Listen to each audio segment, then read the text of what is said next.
arkadaşlar, kanalıma hoş geldiniz. Bugün sizlerle birlikte altın bir slime yapacağım. Bir istek üzerine. Bir arkadaşım altın renkli bir slime istemişti ve ben de bu isteğini hemen gerçekleştirememiştim.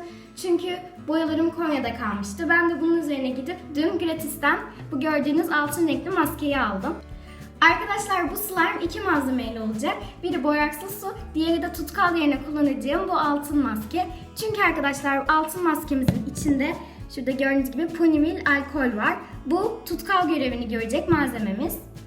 Arkadaşlar, bugün suyu malzemeden saymıyorum çünkü tutkalımı inceltmek için hep su kullanıyordum. Bugün de maskemi inceltmek için çok azıcık su kullanacağım. Malzemelerim bu kadar ve şimdi hadi slime'ımıza başlayalım. Arkadaşlar, şimdi maskemden ne kadar istiyorsam o kadar kabın içerisine aktarıyorum. Rengi gerçekten çok güzel. Bu kadar yeter. Arkadaşlar, gerçekten kıvamı çok güzel. Rengi de öyle bayağı bir hologramlıymış. Çok beğendim. Ve şimdi birazcık maskemi karıştırıyorum ve ardından içine 2 ölçek su ekleyeceğim.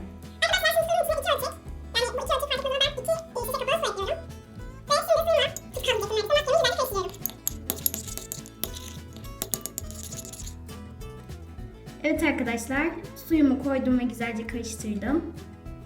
Ve şimdi son malzememiz olan borakslı suyundan ekleyeceğim. Hemen çalkalıyorum.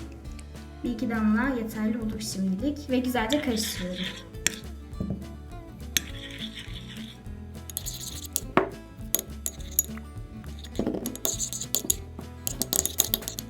Evet arkadaşlar, slime'ımız bitti. Rengi de gerçekten çok güzel oldu.